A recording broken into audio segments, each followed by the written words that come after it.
2 or 3 sentences. Harvey is going to do this a lot better than I do.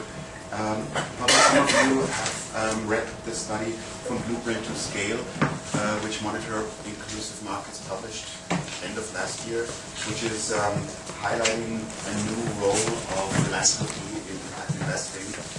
The study mainly comes to the conclusion that, especially in the early stages of a business, of a social business, there is a high need for seed capital, and this could become a new role for philanthropy, sort of one stage earlier than the investing, the impact investing, so that sets in. And I'm proud to say that what this study is mainly focusing on is something which our network has already been doing in the past 3 years. I'm managing FEM Sustainable Social Solutions, which is a Section 25 company, a limited non-profit company, which is based out of Bangalore.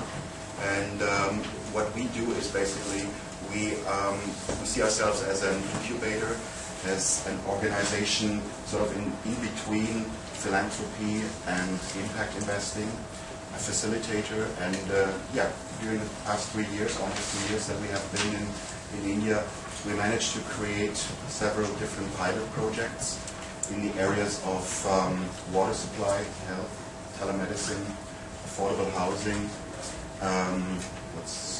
organic farming, waste management. So it's kind of a portfolio where we knew from the beginning that probably not even half of those pilots would become sustainable or anything near sustainable, but it was more about seeing how something like a market at the bottom of the pyramid could work, if there is a market at all. Because I think by now there is a lot of new experiences which show that probably there is even the discussion about whether there is a market or a fortune at the bottom of the pyramid, like Professor Prahalat mentioned it, whether this is happening at all or whether we just see a lot of aspirational needs among these people. And to speak of a market is probably premature, so that it would even be our job as seed funders to, first of all, create these kind of markets. This is one of the main experiences that we made during the past 3 years, apart from our projects, our individual projects. Could you? Okay. Sure. So our key objectives were mainly to see during the 3-year pilot phase which market-based solutions or where market-based solutions could be placed in India among customers and suppliers as well. We were also putting emphasis on creating and implementing models. That means we had the opportunity to select some very interesting non-profit organizations, limited companies as well as foundations, and to create business models in cooperations with them. Bobby Ko from Monitor Inclusive Markets, he is one of our most important partners on the consulting side. They have helped us a lot in the area of water and in the area of affordable housing. Yeah, like I said, we were also trying to build evidence on what would work and what not.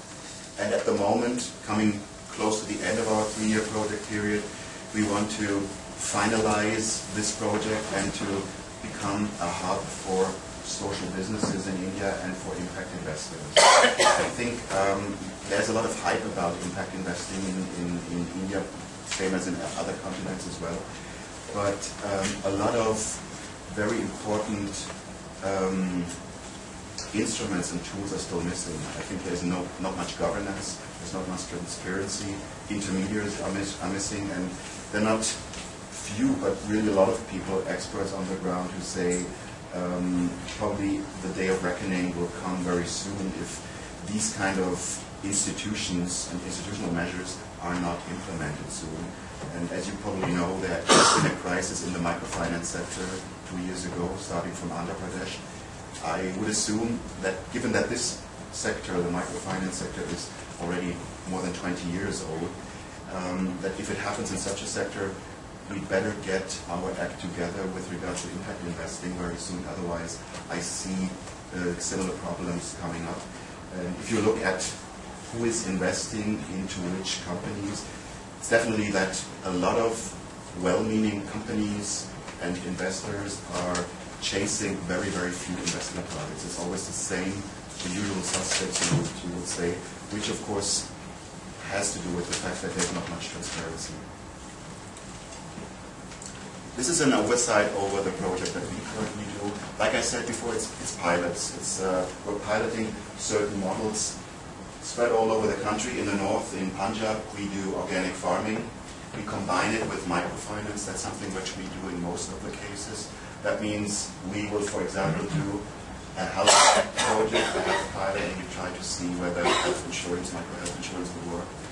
Or over here in the center in Bundelkhand, in Madhya Pradesh, we do low-income housing with an organization called Development Alternatives, and we want to see whether housing insurance and micro-housing finance would work. These are, like I said, all pilots, and after 3 years now, we have the opportunity to sort of say which could become a follow-up project, where could we follow up on what we have already done. This Harvey.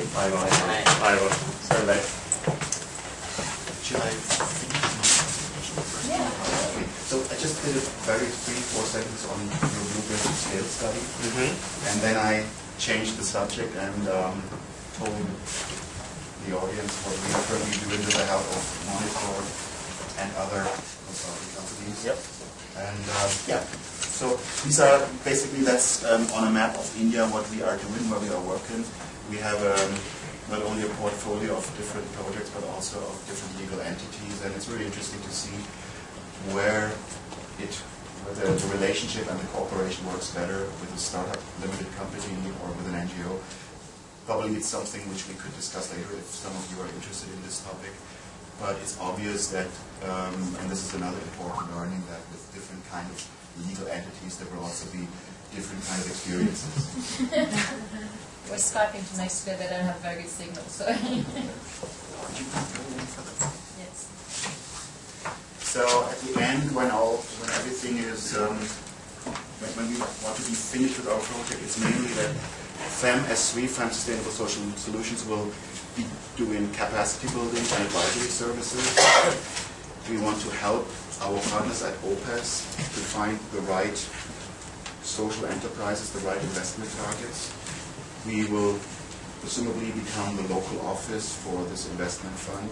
That means part of our existing portfolio plus other social enterprises that we are currently screening in India will become part of this portfolio where OPES with its early stage investment strategy will go into.